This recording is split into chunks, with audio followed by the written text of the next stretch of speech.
Hello, ഇന്ന് ഞാൻ വന്നിട്ടുള്ളത് നല്ല അടിപൊളിയായിട്ടുള്ളൊരു ബ്രേക്ക്ഫാസ്റ്റ് റെസിപ്പി ആയിട്ടാണ് കേട്ടോ. ഈ ഒരു ദോശയും സാമ്പാറുമാണ് ഇന്നത്തെ നമ്മുടെ കോമ്പിനേഷൻ. അപ്പോൾ ഈ ഒരു ദോശ ഉണ്ടാക്കാനായിട്ട് ഞാൻ എടുക്കാത്ത സാധനങ്ങളൊന്നുമില്ല കേട്ടോ. സർവ്വ സാധനങ്ങളും എടുത്തിട്ടുണ്ട്. അപ്പോൾ ഇതെങ്ങനെയാണ് പ്രിപ്പയർ ചെയ്യുന്നതെന്ന് നോക്കാം. ആദ്യം തന്നെ പറയട്ടെ, ഇത് ഇൻസ്റ്റൻ്റ് ആയിട്ടുള്ള ഒരു ദോശയാണ്. ഫെർമെൻറ്റേഷൻ കാര്യങ്ങളും ഒന്നും തന്നെ ഇല്ല കേട്ടോ. അപ്പോൾ ഇത് ഉണ്ടാക്കാനായിട്ട് ഞാൻ ആദ്യം തന്നെ 1 കപ്പോളം ഇഡ്ഡലി റൈസാണ് എടുത്തിട്ടുള്ളത്. ഒരു 1/4 കപ്പ് അളവിൽ തുവരപ്പരിപ്പാണ് എടുത്തിട്ടുള്ളത്. നമ്മൾ സാമ്പാറിനൊക്കെ ഉപയോഗിക്കുന്ന പരിപ്പില്ലേ, ആ പരിപ്പാണ് എടുത്തിട്ടുള്ളത്. പിന്നെ ഒരു 1/4 കപ്പ് അളവിൽ നമ്മുടെ പച്ചപ്പയറുണ്ടല്ലോ, അതാണ് എടുത്തിട്ടുള്ളത്.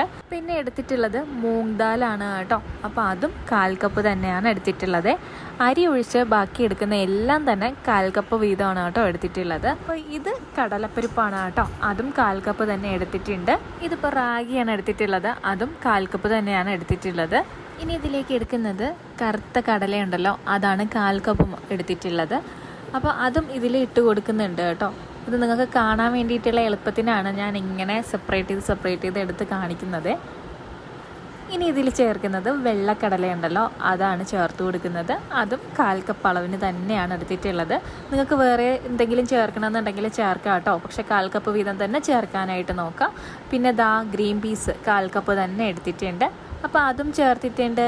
ഇനി നമ്മുടെ ഉഴുന്ന്, അത് 1/4 കപ്പ് അളവിൽ തന്നെയാണ് ഉഴുന്നും എടുത്തിട്ടുള്ളത്. ഇനി ഇതിലേക്ക് വേണ്ടത് ഒരു 1/4 കപ്പ് അളവിൽ കപ്പലണ്ടി ഉണ്ടല്ലോ, അതാണ് എടുത്തിട്ടുള്ളത്. പീനട്ട്, അപ്പോൾ അതും എടുത്തിട്ടുണ്ട്. പച്ചക്കപ്പലണ്ടിയാണ് കേട്ടോ. അപ്പോൾ ഇത്രയും സാധനങ്ങൾ എടുത്തിട്ടുണ്ട്. ഇതിൻ്റെ എല്ലാത്തിൻ്റെ അളവ് ഞാൻ പറഞ്ഞിട്ടുണ്ട്. ഇനി ഇതിൻ്റെ അളവെല്ലാം ഞാൻ ഡീറ്റെയിൽ ആയിട്ട് ഡിസ്ക്രിപ്ഷനിൽ കൊടുത്തേക്കാം കേട്ടോ. അപ്പോൾ അതൊന്ന് നോക്കിയാൽ മതി.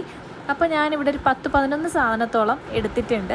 ഇനി ഇത് നന്നായിട്ടൊന്ന് കഴുകി വൃത്തിയാക്കുക. നല്ല അഴുക്കുണ്ടാവും, അപ്പോൾ നന്നായിട്ട് തന്നെ കഴുകുക. ഒരു 5-6 വെള്ളം കഴുകിയതിന് ശേഷം മുങ്ങിക്കിടക്കുന്ന രീതിയിൽ വെള്ളം ഒഴിച്ചു വയ്ക്കുക. അതിനുശേഷം ഒരു 8 മുതൽ 10 മണിക്കൂർ വരെ ഇതിങ്ങനെ കുതിരാനായിട്ട് മാറ്റി വയ്ക്കുക. അപ്പോൾ ഇത് അടുത്ത ദിവസം രാവിലെ ആയപ്പോഴേക്കും അതെല്ലാം നല്ല പതഞ്ഞ് പൊങ്ങി അടിപൊളിയായിട്ട് ഇരിപ്പുണ്ട്. അതൊന്നും കൂടി ഒന്ന് കഴുകിയെടുത്ത് വേറെ വെള്ളം ഒഴിച്ചിട്ട് ഞാനിപ്പോൾ കൊണ്ടുവരാം കേട്ടോ. ഇപ്പോൾ ഇത് കറക്റ്റ് റെഡി ആയിട്ടുണ്ട് കേട്ടോ. ഇനി ഇത് മിക്സിയുടെ ജാറിലേക്ക് ഇട്ട് നന്നായിട്ട് ഇത് അരച്ച് പേസ്റ്റ് പോലെ ആക്കിയെടുക്കണം. അപ്പോൾ മിക്സിയുടെ ജാറിലേക്ക് കുറച്ച് ഞാൻ ഇട്ട് കൊടുത്തിട്ടുണ്ട്. അതിൻ്റെ കൂടെ ഒരു 3 ഗ്രാമ്പും ഒരു ചെറിയ കഷ്ണം പട്ട, 1 ടീസ്പൂണോളം പെരിഞ്ജീരകം, വലിയ ജീരകം ഉണ്ടല്ലോ, അതും കൂടി ചേർത്ത് കൊടുക്കുക. പിന്നെ ഒരു 6 വറ്റൽമുളക്, അതും ചേർത്ത് കൊടുക്കുക. ഇതെല്ലാം കൂടി നല്ല മഷി പോലെ അരച്ചെടുക്കുക. ഒട്ടും തന്നെ തരിതരിപ്പോ കട്ടകളോ ഉണ്ടാവാനായിട്ട് പാടില്ല. അപ്പോൾ ഞാനിവിടെ അരച്ചെടുത്തിട്ടുണ്ട്. അതൊരു ബൗളിലേക്ക് മാറ്റി കൊടുക്കുവാണേ. ഞാനൊരു 3-4 ട്രിപ്പായിട്ടാണ് കേട്ടോ ഇത് അരച്ചെടുത്തിട്ടുള്ളത്. അപ്പോൾ നല്ല പേസ്റ്റ് പോലെ തന്നെ ഞാൻ അരച്ചെടുത്തിട്ടുണ്ട്. ഈ ഒരു ദോശ നമ്മുടെ ഇമ്മ്യൂണിറ്റി സിസ്റ്റത്തിനെയും അതുപോലെ ഡൈജഷനെയും ഒക്കെ ഹെൽപ്പ് ചെയ്യുന്ന ഒരു ദോശയാണ് കേട്ടോ. അത്രത്തോളം ന്യൂട്രീഷ്യസ് ആയിട്ടുള്ള സാധനങ്ങളാണ് ഇന്ന് നമ്മൾ ഈ ദോശയ്ക്കായിട്ട് എടുത്തിട്ടുള്ളത്. അപ്പോൾ ഇതിലേക്ക് ആവശ്യത്തിനുള്ള ഉപ്പ് ചേർത്ത് കൊടുക്കുക. കൂടെ തന്നെ ആവശ്യമാണെന്നുണ്ടെങ്കിൽ മാത്രം കുറച്ച് വെള്ളവും കൂടി ഒഴിച്ചിട്ട് നന്നായിട്ട് ഇതൊരു ദോശമാവിൻ്റെ പരുവത്തിന് ഒന്ന് മിക്സാക്കി എടുക്കുക.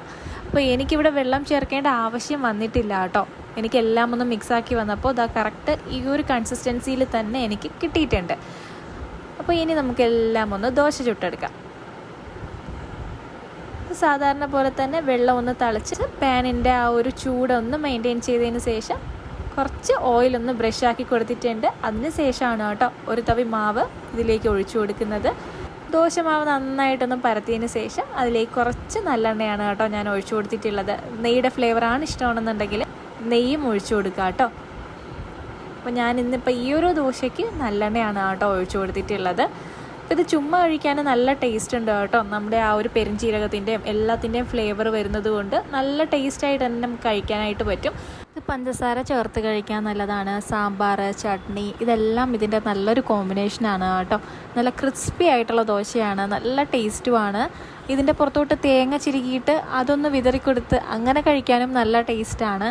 ഞാനിത് ഈ ഒരു ദോശ പ്രിപ്പയർ ചെയ്യുന്ന സമയത്ത് ശർക്കരയും തേങ്ങയും ഒന്ന് മിക്സാക്കി അതും ഇതിൻ്റെ അകത്തൊരു ഫില്ലിങ് പോലെ വെച്ച് കഴിക്കാറൊക്കെ ഉണ്ട് കേട്ടോ. നല്ല ടേസ്റ്റാണ്. പക്ഷേ ഇന്നിപ്പോൾ ഞാനിവിടെ സാമ്പാറിൻ്റെ കൂടെയാണ് കേട്ടോ സെർവ് ചെയ്യുന്നത്.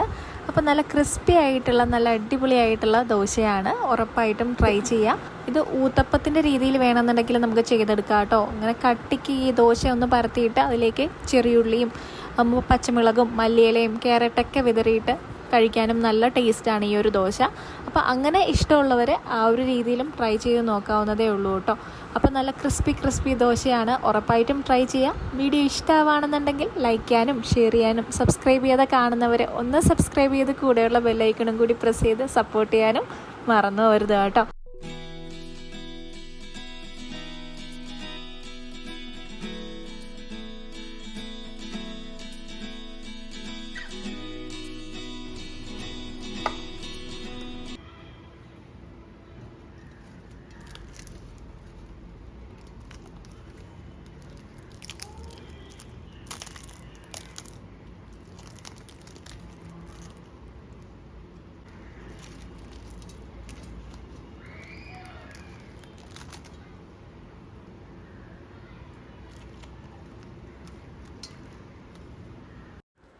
അപ്പോൾ ഞാൻ നേരത്തെ തന്നെ ഈ ഒരു സാമ്പാറിൻ്റെ വീഡിയോ അപ്ലോഡ് ചെയ്തിട്ടുണ്ട് കേട്ടോ. അതിൻ്റെ ലിങ്ക് വേണമെന്നുണ്ടെങ്കിൽ ഞാൻ താഴെ ഡിസ്ക്രിപ്ഷൻ ബോക്സിൽ കൊടുത്തേക്കാം കേട്ടോ. അപ്പോൾ വളരെ ഈസി പീസി ആയിട്ടുള്ള സാമ്പാറും കൂടിയാണ് ഇന്ന് ഈ ദോശയ്ക്കായിട്ട് ഞാൻ പ്രിപ്പയർ ചെയ്തിട്ടുള്ളത്.